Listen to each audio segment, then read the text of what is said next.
5ই August আমি কি ইচ্ছে করে পালিয়ে গিয়েছিলাম, নাকি আমাকে তাড়িয়ে দেওয়া হয়েছিল? আমি মনে করি এই সত্যটা আপনাদের সকলে জানা প্রয়োজন। সত্যটা আসলে জানেন কি,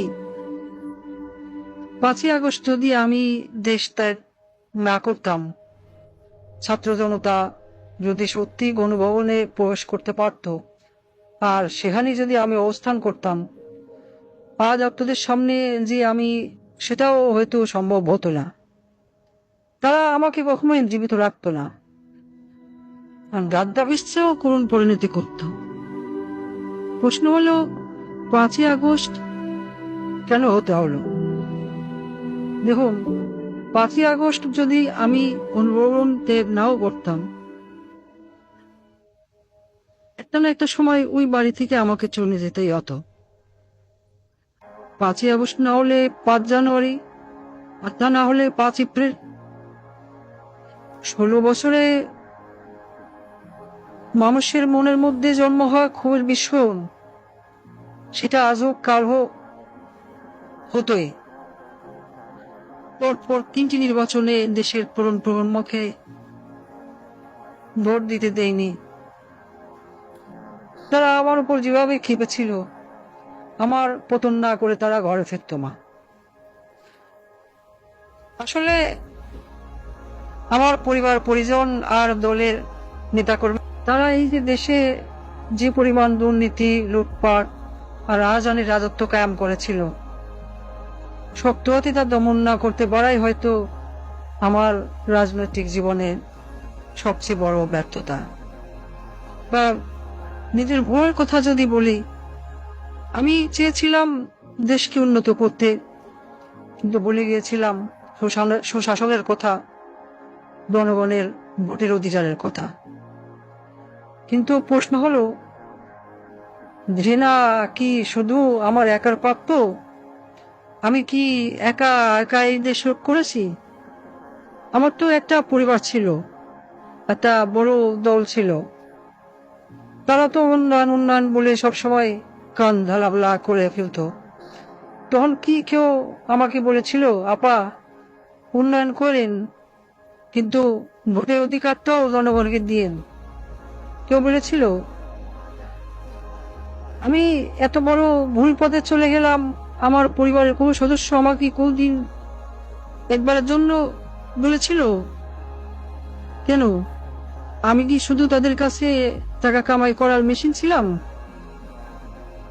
আমাকে ব্যবহার করে শুধু আমার বলে নেতা কর্মীরা পয়সা কামিয়েছে তা কিন্তু না। আমার নিজের আপন বোন, সে তো রাজনীতির রও জানতো না, কোনোদিন রাজনীতিতে নাম লেখায়নি, কিন্তু দেশের ব্যাংকগুলো থেকে 12 আনার টাকা পয়সা সব লন্ডনে নিয়ে গেছে। লন্ডনের ব্যাংকগুলোতে যে টাকা আছে, সেগুলো তো কোথার দৈত্য বিয়ে দিয়ে আসেনি।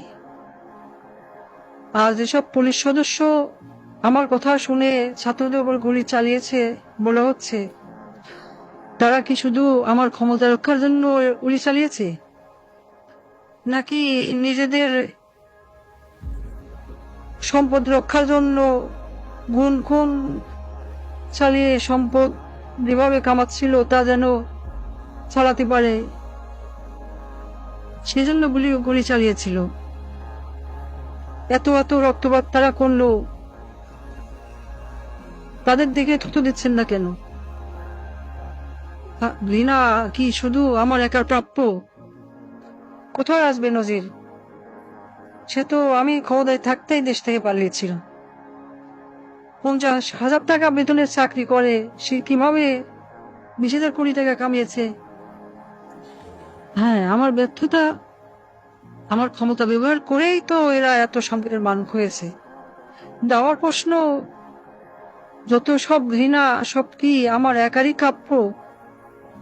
সবকিছুর জন্য যেন আমি একাই দায়ী? এই প্রশ্ন আমি রেখে যাচ্ছি। পরমাণু বিদ্যুৎ প্রকল্পে $12 বিলিয়ন থেকে আজ $2 বিলিয়ন আত্মসাতের অভিযোগ উঠেছে।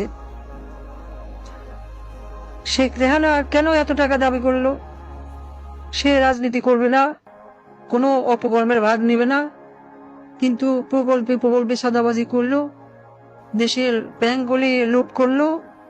কিছু বললেই বলে বাপ তো তোর একার না, শেখ মুজিব আমারও বাপ। আমি বলি দেশ লুট করা বাপের গোদ তুলি না। এই দেশে হয়তো এমন মানুষই বেশি ছিল যারা আমাকে ভালোবাসে নাই, ঘৃণা করেছে, কিন্তু আমার বাবাকে তো ভালোবাসত। আমার দুঃশাসনে অতিষ্ঠ হয়ে আজ মানুষ আমার বাবা শেখ মুজিবকে নিয়ে কটূক্তি করছে, গালাগালি করছে। কিন্তু একটা আজব বিষয় শুনুন, আমি যে এত বড় ভুল পথে চলে গেলাম, আমার পরিবারের কোনো সদস্য, আমার মেয়ে, আমার ছেলে কোনোদিনও একবারের জন্য বলেনি। তারা আমাকে ব্যবহার করে শুধু টাকা পয়সা কামিয়ে গেল। আমার আপন বোন, সেও কিন্তু সেই পথেই হাঁটলো। সে কি কখনো আমার বাবার সম্মানের কথা ভেবেছিল? বঙ্গবন্ধু তো তারও পিতা ছিল। সে কি করলো?